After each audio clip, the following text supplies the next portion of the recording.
Friends, welcome back to my YouTube channel. ನಾನು ನಿಮ್ಮ ಹರ್ಷಿತಾ. ಇವತ್ತು ಒಂದು ಇಂಪಾರ್ಟೆಂಟ್ ವಿಷಯವನ್ನ ಹೆಲ್ತ್ ಬಗ್ಗೆ ಕೆಲವೊಂದು ಕೇರ್ಗಳನ್ನು ನಾವು ತಗೊಳ್ಬೇಕಾಗತ್ತೆ. ಎಸ್ಪೆಷಲಿ ಮಕ್ಕಳ ಆರೋಗ್ಯದ ಬಗ್ಗೆ ನಾವು ಹೆಚ್ಚಿನ ಗಮನವನ್ನು ಹರಿಸಬೇಕು. ಅದರ ಜೊತೆಗೆ ನಮ್ಮ ಆರೋಗ್ಯನ ಕೂಡ ನಾವು ಕಾಪಾಡ್ಕೊಳ್ಬೇಕಾಗತ್ತೆ.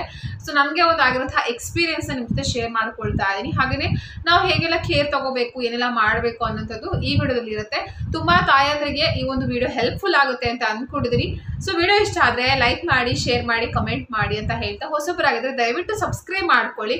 ಪಕ್ಕದಲ್ಲಿ ಬೆಲ್ ಐಕನ್ ಇದೆ, ಅಲ್ಲಿ ಆಲ್ ಅನ್ನೋ ಆಪ್ಷನ್ ಇದೆ, ಅದರ ಮೇಲೆ ಕ್ಲಿಕ್ ಮಾಡಿದ್ರೆ ನಾನು ಹಾಕುವ ಎಲ್ಲ ವಿಡಿಯೋಸ್ಗಳ ನೋಟಿಫಿಕೇಶನ್ ಕೂಡ ನಿಮಗೆ ಸಿಗ್ತದೆ. ನೀವು ಆವಾಗಲೇ ನನ್ನ ವಿಡಿಯೋಸ್ಗಳನ್ನ ನೋಡಬಹುದಾಗಿದೆ.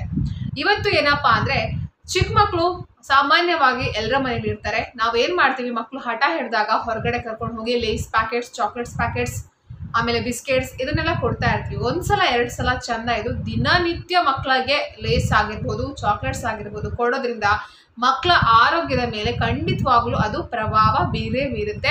ಅದಕ್ಕೋಸ್ಕರ ಹೇಳುವಂಥದ್ದು, ಆದಷ್ಟು ನೀವು ಹೊರಗಡೆ ತಿನ್ನಿಸಬಾರ್ದು ಅಂತ ಏನಿಲ್ಲ, ಬಟ್ ತಿನ್ನಿಸ್ಬಹುದು. ತಿಂಗಳಲ್ಲಿ 1 ಸಲ 2 ಸಲ ಚಂದ. ಬಟ್ ಲೇಸ್ ಪ್ಯಾಕೆಟ್ಸ್ಗಳು ಏನಿದೆ ನೋಡಿ, ಅದು ತುಂಬಾನೇ ಆರೋಗ್ಯಕ್ಕೆ ಹಾನಿಕಾರ ಅಂತಾನೆ ಹೇಳ್ಬೋದು.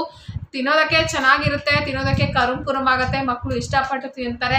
ಬಟ್ ಮಕ್ಕಳಿಗೆ ಒಂದ್ಸಲ ನೀವು ಅದನ್ನ ಅಭ್ಯಾಸ ಮಾಡಿಸಿದ್ರೆ ಪದೇ ಅದನ್ನ ಕೇಳ್ತಾ ಇರ್ತಾರೆ. ಅದು ಒಂಥರ ಅವ್ರಿಗೆ ಹ್ಯಾಬಿಟ್ ಆಗಿ ಬಿಡುತ್ತೆ. ಸೊ ಅದಕ್ಕೆ ನಾವೇನ್ ಮಾಡಬೇಕು ಅಂದ್ರೆ, ಪೋಷಕರಾಗಿ ನಾವೇ ಫಸ್ಟ್ ಎಚ್ಚೆತ್ಕೊಂಡು ಏನು ನಾವು ತೆಕ್ಕೊಡ್ತಿರ್ವಲ್ಲ, ಚಾಕ್ಲೇಟ್ಸ್ ಆಗಿರ್ಬೋದು, ಲೇಸ್ ಪ್ಯಾಕೆಟ್ಸ್ಗಳು, ಅದ್ರ ಬದಲಿಗೆ ನೀವು ಮನೆಯಲ್ಲೇ ಮಾಡಿಕೊಡಿ.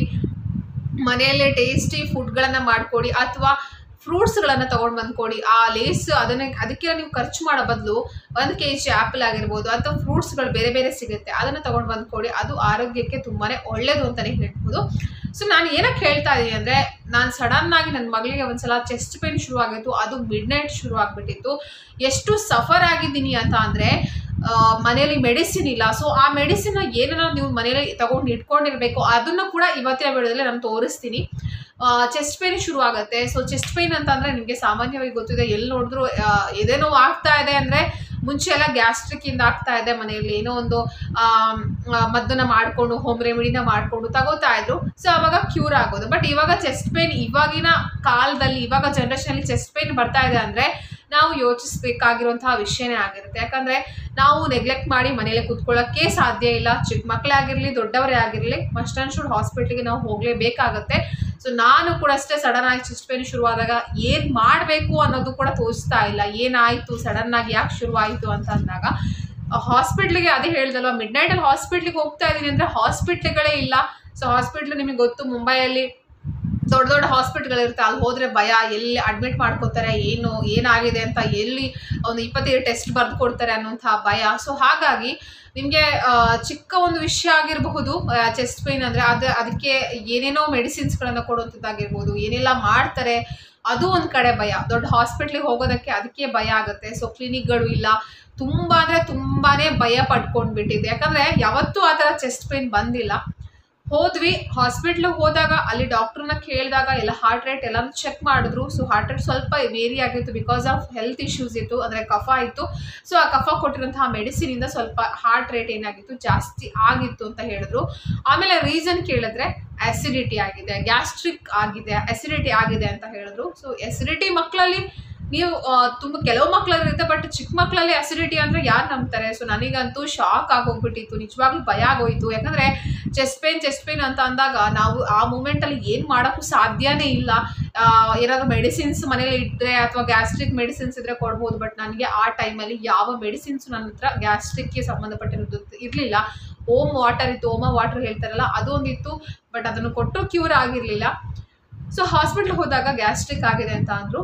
ಆ ಗ್ಯಾಸ್ಟ್ರಿಕ್ಗೆ ನಾನು ಏನು ಮಾಡಿದೆ ಅಂದರೆ, ಹೋಗ್ತಾ ಒಂದು ಮೆಡಿಕಲಿಂದ ಒಂದು ಮೆಡಿಸಿನ್ನ ತೊಗೊಂಡು ಹೋದೆ. ಗ್ಯಾಸ್ಟ್ರಿಕ್ ಈ ಥರ ಆಗ್ತಾ ಇದೆ, ಪೇಯ್ನ್ ಆಗ್ತಾ ಇದೆ ಅಂತ ಅಂದಾಗ ಒಂದು ಮೆಡಿಸಿನ್ ಕೊಟ್ಟರು, ಅದನ್ನು ಕೊಟ್ಟೆ ನಾನು. ಆಮೇಲೆ ಸ್ವಲ್ಪ ಹಾಸ್ಪಿಟ್ಲಿಗೆ ಹೋಗಿ ಬಂದಮೇಲೆ ಕಂಪ್ಲೀಟಾಗಿ ಕ್ಯೂರ್ ಆಯಿತು. ಆ ಟೈಮಲ್ಲಿ ನನಗೆ ಅನಿಸಿರೋದು ಒಂದೇ ಫ್ರೆಂಡ್ಸ್, ಏನಪ್ಪ ಅಂತಂದರೆ, ಎಲ್ಲ ಮೆಡಿಸಿನ್ಸ್ಗಳನ್ನು ನಾವು ಮನೆಯಲ್ಲಿ ಒಂಥರ ಮೆಡಿಕಲ್ ಥರ ಇಟ್ಕೊಬೇಕು ಅಂತ. ಸಾಮಾನ್ಯವಾಗಿ ಎಲ್ಲ ಮೆಡಿಸಿನ್ಸ್ಗಳು ಎಲ್ಲರ ಮನೇಲಿ ಇರುತ್ತೆ. ಆದರೆ ನನ್ನ ಹತ್ರ ಆ ಒಂದು ಗ್ಯಾಸ್ಟ್ರಿಕ್ಗೆ ಸಂಬಂಧಪಟ್ಟಿರುವಂಥದ್ದು, ಅಂದರೆ ಮಕ್ಕಳಿಗೆ ಗ್ಯಾಸ್ಟ್ರಿಕ್ ಆದಾಗ ಇರುವಂತಹ ಮೆಡಿಸಿನ್ ನನ್ನ ಹತ್ರ ಇರಲಿಲ್ಲ. ಸೊ ಅದಕ್ಕೋಸ್ಕರ ಅದನ್ನು ತೊಗೊಂಡು ಬಂದೆ. ನನಗೆ ಅವಾಗಲೇ ಅನ್ನಿಸ್ತು, ಅದು ಯೂಸ್ ಆಗುತ್ತೋ ಇಲ್ವೋ, ಯಾವುದೇ ಆಗಿರ್ಬೋದು, ಪ್ಯಾರಾಸಿಟಮಾಲ್ ಮೆಡಿಸಿನ್ ಆಗಿರ್ಬೋದು, ಯಾವತ್ತೂ ಅಷ್ಟೇ ಮಕ್ಕಳಿಗೆ ಯಾವಾಗ ಹೆಲ್ತ್ ಇಶ್ಯೂಸ್ ಆಗುತ್ತೆ, ಯಾವಾಗ ಜ್ವರ ಬರುತ್ತೆ, ಯಾವಾಗ ವಾಮಿಟ್ ಶುರು ಆಗುತ್ತೆ, ಏನು ಹೇಳೋಕ್ಕಾಗಲ್ಲ. ಬಟ್ ನಮ್ಮ ಹತ್ರ ಮೆಡಿಸಿನ್ಸ್ಗಳು ಅದು ಯೂಸ್ ಆಗದೇ ಇರಲಿ, ಬಟ್ ಸ್ಟಾಕ್ ಅಂತೂ ಇರಲೇಬೇಕು. ಯಾಕಂದರೆ ರಾತ್ರಿ ಟೈಮಲ್ಲಿ ಎಲ್ಲ ಶುರು ಆಗಿಬಿಟ್ರೆ ಎಲ್ಲೂ ಹೋಗೋಕ್ಕಾಗಲ್ಲ. ಹಾಸ್ಪಿಟ್ಲು ಇರಲ್ಲ, ಮೆಡಿಕಲ್ ಅಂತೂ ಆ್ಯಸ್ ಯೂಶ್ವಲ್ ಬಂದಿರುತ್ತೆ. 10:30 11 ಗಂಟೆಗೆ ಕ್ಲೋಸ್ ಆಗಿಬಿಡುತ್ತೆ.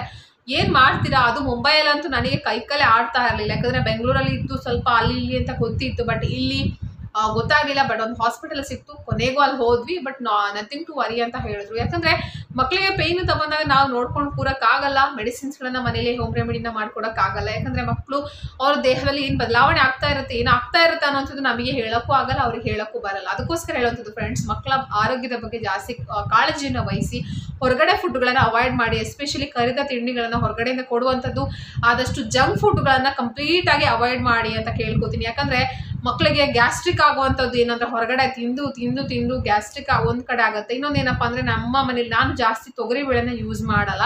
ಸೊ ತೊಗರಿಬೇಳೆನ ಯೂಸ್ ಮಾಡಿದ್ದೆ ಆ ದಿನ, ಅದು ಮತ್ತೂ ಜಾಸ್ತಿ ಆಗೋಯ್ತು. ಆದಷ್ಟು ಮಕ್ಕಳಿಗೆ ಕೊಡ್ತಾರೆ, ಸಾಮಾನ್ಯವಾಗಿ ಬೇಳೆ ಸಾಂಬಾರು ಆಗಿರ್ಬೋದು ಎಲ್ಲ ಕೊಡ್ತಾರೆ. ಬಟ್ ಸ್ವಲ್ಪ ಯಾವಾಗಲೂ ಅದನ್ನು ಕೊಡ್ತಾ ಇರಬೇಡಿ. ಗ್ಯಾಸ್ಟ್ರಿಕ್ ಒಂದ್ಸಲ ಶುರುವಾಗ್ಬಿಟ್ರೆ ಅದನ್ನು ಹೋಗಲಾಡಿಸೋದಕ್ಕೆ ತುಂಬಾ ಕಷ್ಟ ಇದೆ.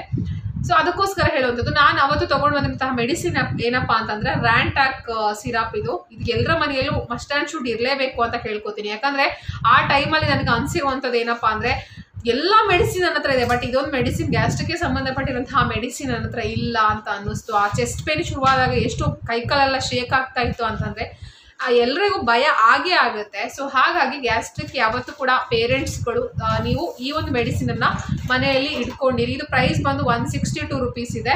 ರ್ಯಾಂಟ್ಯಾಕ್ ಸಿರಪ್ ಅಂತ ಸಿಗುತ್ತೆ. ಇದು ಮಕ್ಕಳಿಗೇನೆ ಗ್ಯಾಸ್ಟ್ರಿಕ್ ಆದಾಗ ಕೊಡುವಂತಹ ಸಿರಪ್. ಇದು ಬಂದು ಮಿಂಟ್ ಫ್ಲೇವರ್ ಆಗಿರುತ್ತೆ. ಸೊ ನೀವು ಕೂಡ ಮನೆಯಲ್ಲಿ ತಗೊಂಡು ಇಟ್ಕೊಳ್ಳಿ. ಯಾಕಂದರೆ ಮಕ್ಕಳಿಗೆ ಗ್ಯಾಸ್ಟ್ರಿಕ್ ಆಗಿರ್ಬೋದು ಏನಾಗಿರ್ಬೋದು ಯಾವಾಗ ಶುರುವಾಗುತ್ತೆ ಅಂತ ಹೇಳೋದಕ್ಕೆ ಆಗಲ್ಲ.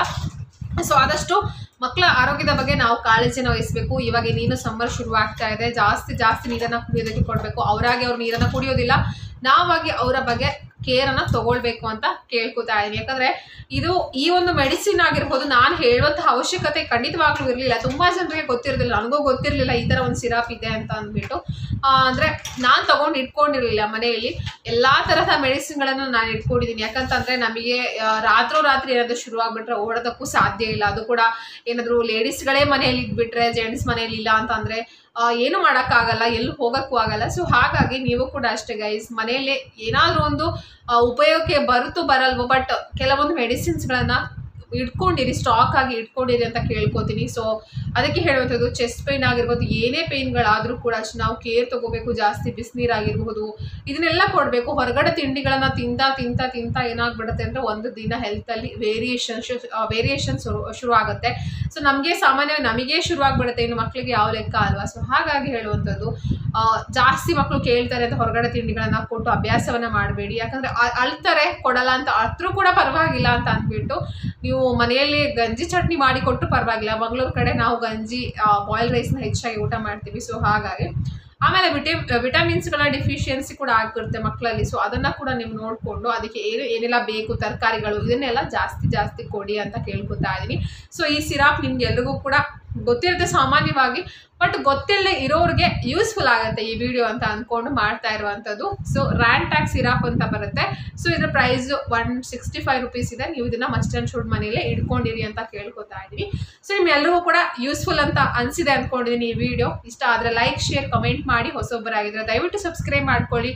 ಮತ್ತೆ ಮುಂದಿನ ಹೊಸ ವಿಡಿಯೋ ಜೊತೆ ನಿಮ್ಮನ್ನ ಭೇಟಿ ಆಗ್ತೀನಿ. ಅಲ್ಲಿವರೆಗೂ ಧನ್ಯವಾದ.